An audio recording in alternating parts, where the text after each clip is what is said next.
हर हर महादेव। बहुत लोग यात्रा करते समय पता नहीं चलता कि यात्रा जाते समय क्या क्या करेंगे। ये अमरनाथ यात्रा है, विशेष यात्रा है, पुण्य यात्रा है, अनेक जन्म के पाप को नाश करने वाला यात्रा है। यात्रा करने से पहले मैं कुछ टिप्स देता हूँ, वो टिप्स का आपको याद रखिए, आपको काम आएगा। पहले तो आप यदि ऑनलाइन रजिस्ट्रेशन करते हैं तो आप जम्मू से सीधा चंदनबाड़ी आ जाइए। यदि आपके पास फैसिलिटी है तो आप सीधा हेलीकॉप्टर से पंचतरण जाइए। पंचतरण से एक दिन में गुफा का दर्शन हो जाएगा, वहाँ बालटाल से निकल जाइए। जो व्यक्ति पैदल आना चाहता है, एक तो रजिस्ट्रेशन होता है साधुओं के लिए। कहाँ होता है? राम मंदिर, जम्मू पुराना मंडी, गीता भवन, भारत माता चौक के पास साधु लोगों के लिए वहाँ ऑफलाइन रजिस्ट्रेशन होता है। वहाँ दो तरह का फॉर्म मिलता है। एक पहले गांव होकर के पैदल चढ़ना है अमरनाथ के लिए, एक बालटाल होकर के। बालटाल के से यदि आप दर्शन करेंगे एक दिन में हो जाता है।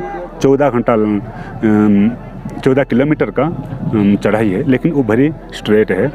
और यदि पहले गांव से आओगे वो 32-36 किलोमीटर है, लेकिन चलना थोड़ा सरल है, रुक रुक के चलना पड़ता है, 2 दिन लगता है।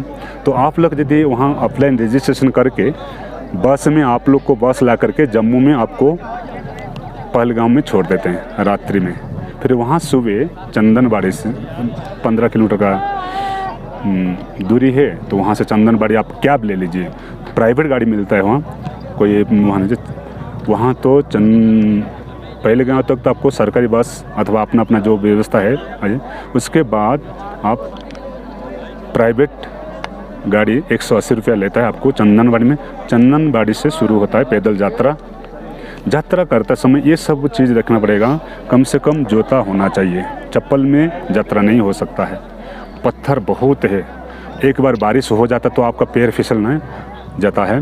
लाठी लेना चाहिए। और ये बैग, पिट्ठू बैग जितना हल्का होगा उतना।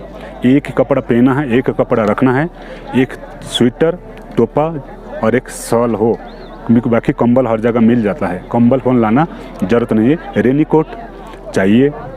और यात्रा के समय आप भारी जल्दी नहीं चलेंगे तो श्वास फूल जाता है, हार्ट पर प्रेशर आता है। तो यात्रा करते समय जो मुख्य चीज़ है वो है आपका लगेज। लगेज नहीं होता तो आप आराम से धीरे धीरे आप घोड़े से पहले गाँव से अगर पीसी टापू वहाँ तक 3000 रुपया लेते हैं, कि बहुत चढ़ाई है। और वहाँ से रास्ता नॉर्मल है। उससे आगे आप जब शेषनाग पहुँच जाएंगे, पीसी टापू से सीधा पैदल आ जाना, कोई टेंशन नहीं होता है। एक दिन में आप शाम होते हुए शेषनाग में साधुओं के लिए फ्री कैंप है। जो गृहस्थ लोग आते हैं उनके लिए वो एक व्यक्ति को 450 रुपया लेता है। उनके लिए वो गर्म पानी देते हैं और कंबल सब देते हैं। तो वहाँ आप क्या चाहे कोई भी 450-500 रुपया दे करके एक रात्रि वहाँ रुक सकते हैं। तो सुबह ही फिर शेषनाग से पंचतरणी तक 14 किलोमीटर है। वहाँ पर जा कर के आप यदि सुबह चलेंगे शेषनाग से कहाँ पंचतरणी, यदि 12 बजे तक आप पहुँच गए तो आप एक दिन में आपको पंचतरणी में रुकना नहीं है, सीधा अमरनाथ गुफा में दर्शन कर सुबह निकल सकते हैं। ये होता है दर्शन। और यदि आप धीरे धीरे चलते हैं, रुक के आपको कि हम पंचतरणी में रुकना है, तो फिर आपको एक दिन वहाँ भी 5 रुपया दिन और कुछ साधु के लिए फ्री भी कैंप है, वहाँ रुक सकते हैं। फिर वहाँ रात्रि से वहाँ से 3 घंटा का रास्ता है। सुबह वहाँ निकलिए और वहाँ अमरनाथ का दर्शन कर लीजिए। ये बड़ी आपको मैंने जानकारी दिया ओवरऑल। और कभी कभी रास्ते में बहुत सारे लंगर है, खाने पीने लाने की कोई ज़रूरत नहीं है। केवल ग्लूकोज का बोतल पानी वो आप ले सकते हैं। और ये बाकी सामान ज़्यादा नहीं होना चाहिए, जितना कम सामान होगा। मैं बहुत सामान लाया हूँ, पहली बार आया हूँ तो मेरे को बहुत दर्द हो रहा है, सामान को फेंकूँ क्या करूँ कुछ समझ नहीं आ रहा हूँ। और इसलिए जाते समय आप लोग क्या करिए, दर्शन हो गया फिर बालटाल से निकल चले। इस बार तो भूस्खलन हो गया था, क्लाउड बस्ट हो गया था, तो इसलिए हम तो बहुत परेशान हो गए हैं। इस साल बारिश भी नहीं है। जो शेषनाग से गणेश टापू के बीच में कहते हैं बर्फ़ रहता है, लेकिन इस बार बर्फ़ नहीं है। देखिए आप लोगों को मैं दिखा रहा हूँ, खाली पहाड़ में थोड़ा थोड़ा है, नीचे बर्फ़ नहीं है। और हम लोग आए थे, हमारा मित्र लोग के यहाँ खो जाते हैं, इसलिए यहाँ दूसरा आपको बात बताता हूँ कि आप लोग यहाँ का जम्मू का जो सिम है वो ले लीजिए, कम से कम ग्रुप में आता है 2-3 सिम ले लीजिए, 350 में आपको प्रीपेड सिम मिल जाता है, उसी का ही कम्युनिकेशन होता है। बाकी बाहर स्टेट का कोई सिम काम नहीं करता है। और अमरनाथ के लिए आपको सिम ज़रूरी है, क्योंकि लोग आपके साथ ही आगे पीछे हो जाते हैं तो आपको फिर दर्शन करना मुश्किल हो जाता है।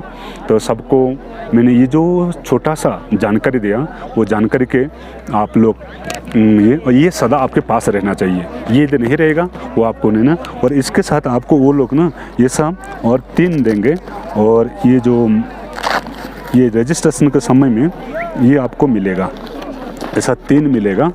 ये देखिए 3 मिलेगा आपको ऐसा।